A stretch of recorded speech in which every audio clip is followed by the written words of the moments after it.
Divions also got nerfed, and it will be the Kimmy. Yeah, a little bit. I like Zone's comp, man. It just feels like it's solid. They have the range with the mid lane. They have the damage and the dive with the holding it in. I don't think Bankai will hit level 4.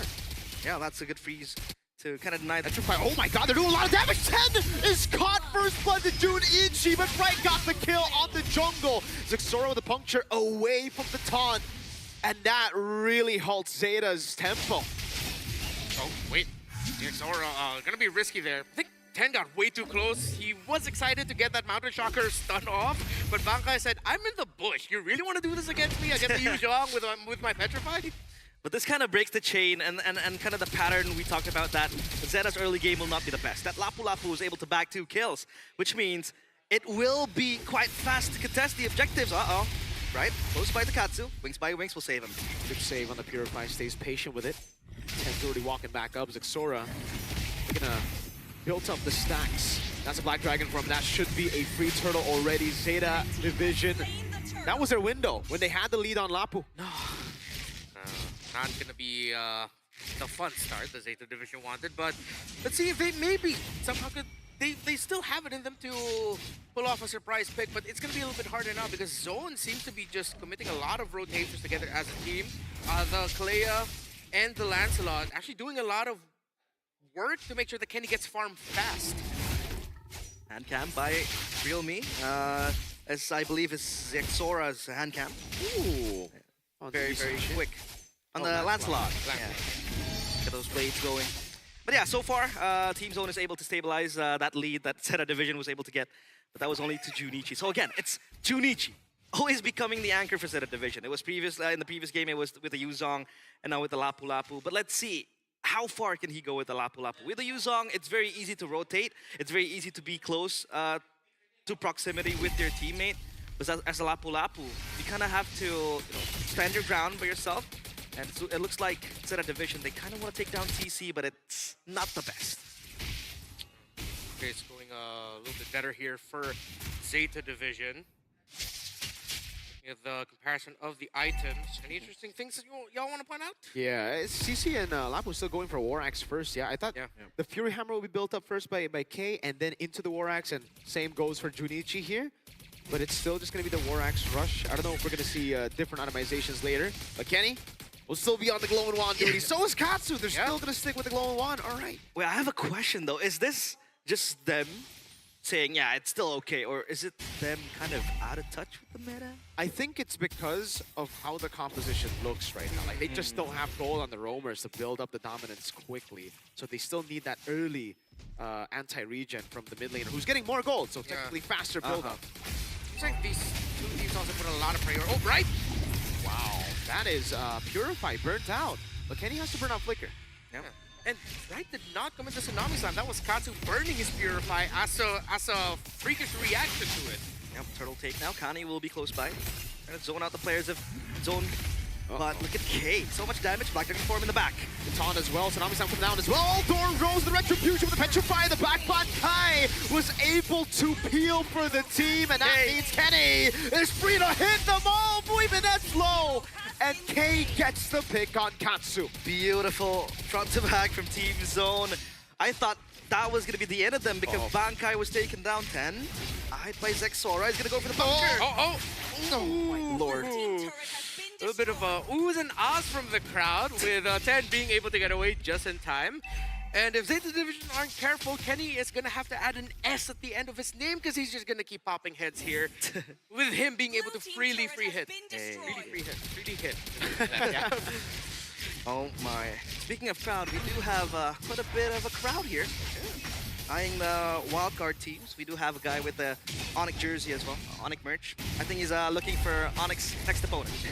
Could be. He's scouting for the community. Yeah. Community report. Some way.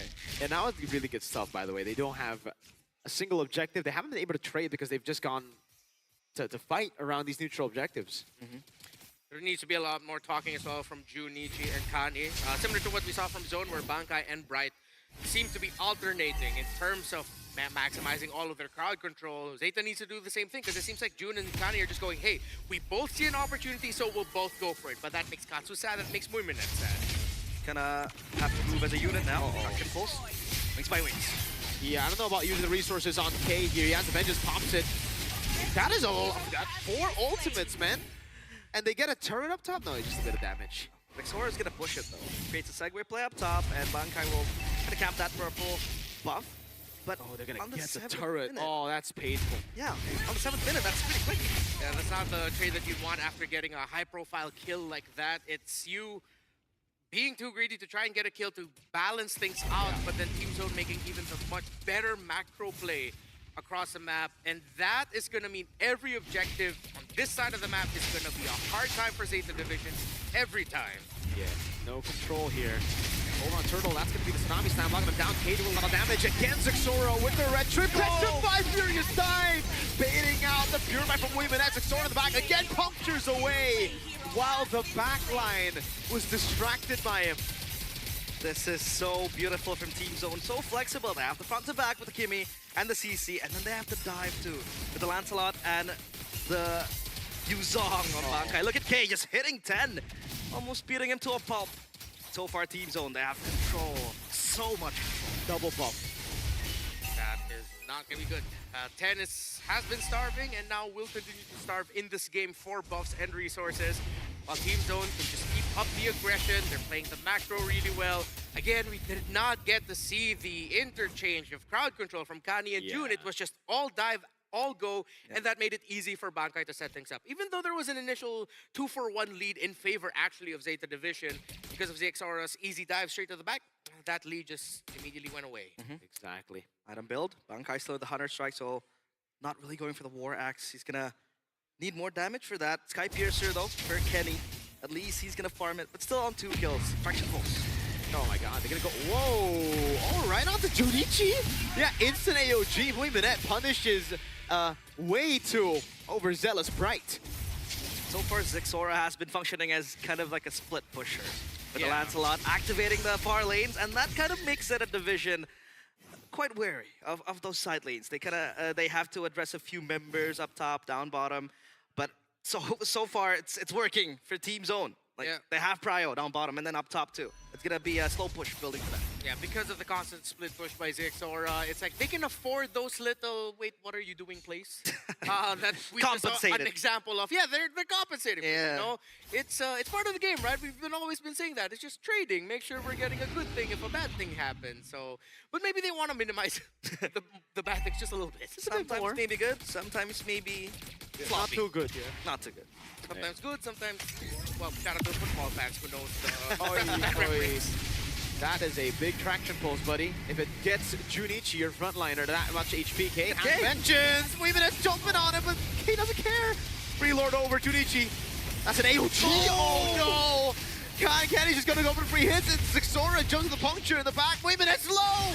Thorn Rose by Zexora doesn't even need to land the puncture for the reset.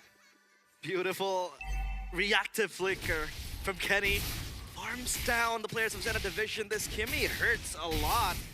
Let's take a look at that mid turret taken down. They have the Lord up top too. Win rate prediction by Realme 15 Pro. That is very generous. Yeah. 62%, 74% Oh, there we go. now. Okay. Okay. Real time. That's, time. By Realme. That's fact right there. That's a little bit more accurate. While for Team Zone, man, they've we talked about experience. The experience of ZXORA alone from Zeta Division's overall experience, and I feel like that's what we've seen this entire series so far, especially in this game as well, with him on the Lancelot and leading the charge. And he isn't even that flashy with the Lancelot in this yeah. game. He's structured. He's activating the lanes. He's playing it on a much more macro, point of view. Efficient, like you said. Okay, that's a Tsunami Slam over on Kani. The AOG gets him out of there. That means it's going to be free for Zexora. They jump into the back line. Now Purify out from Moiminette. The Mounted Shocker doesn't land. Zexora still having the resets. We'll be able to go on 10. Oh, one more basic attack. But with that, that's enough zoning to get a mid-turret down. Moiminette able to dash away from the traction pulse. 10. Trying to clear the wave here. But it's like, now 10! Ooh, what? He jumps in with the Traceless onto 4 of Team Zone's members. A defensive tool used offensively without any follow-up. That is a misplay from 10. Not the best series for him, but this game I think that was a fat finger engraved moment. it even more. For Fat sure. finger moment. Yeah, might be. It has to be, right? There's no way you would intentionally dive into 4. That was definitely more like a 3 than a 10. Sorry, 10. We saw it. Caught him 4K. Could be jitters. Could be experience. Who knows? Again, the early to mid game was handled a little bit better by Zeta Division, but then over time it was just Team Zone showing up. Based on everything that we've already seen from game 1, just how well that they've been playing. Now, Zeta, the recovery here has to be drastic. Yeah, no Purify Manette. Oh my god, tossed around. Connie trying to survive now, puncture in. They're going to take it as slow as they can. They've already gotten 2 base turrets, and usually that's enough. But Team Zone want to end the game, I feel. That's a mounted shotgun landing. Boncash is able to escape. Now Connie be caught in the mobilization as Sora jumps into the back with a puncture again. Phantom execution. Sora not landing. Connie falling to the Sky Piercer of Kenny, who's now unstoppable. And they are going to stay in the base. Academy in the open now. Sora with zone rolls again. Tsunami slam over. Kenny is a monster in game 2. A 10,000 gold lead. Bankai tries to go in, but will finally be punished, and Team Zone will finally be pushed out of the base. They're gonna have to go back because they have no minion waves pushing for them. They're gonna go for the Lord. The wiser choice. Instead of going and forcing the end up top, it's going to be defended by Zeta Division. They are still yet to crack that turret wide open for Team Zone, but they will play it meticulously. They play it slow because they need this win. It's one of those scenarios where Zeta Division are banking on a Team Zone mistake. That's really the only way that they could get back into this. Of course, if someone from Team Zone has an error, then Zeta needs to capitalize on it. But with the lead that Team Zone has, easier said than done. And I also don't see Team Zone making mistakes at this point in the game. They know they have the lead. They have done everything right so far for, let's say, the past 6 minutes. No errors. Not at all. Yep. And it's a 10,000 gold lead, really, right? Like, it isn't just going to be a mistake. It has to be like 5 members in the Falcon type of mistake for this to be turned around. Oh, yikes. This looks like it's going to be the final siege of the game, man. Black Dragon form already, Moimanen. Oh, he's doing a lot of damage, but he gets petrified attraction pulse as well. Sora in the back zoning him away, kind of doing a good job to bait out the aggro of the Lord up top, but that means the base turret will fall. That's like a Tsunami Slam, 10 will fall. That's an AOG, locking Sora down. Moimanen's still doing a lot of damage. Wait, this could be it, hold on. McKenny fully stacked up on the Sky Piercer now. K in the back, another for Kenny on a triple. Winter Crown by K. As Kenny buys the immortality, might be looking to stat pad a bit more as Moimanen jumps in. But it will be a clean sweep for Team Zone in the opening match of the M7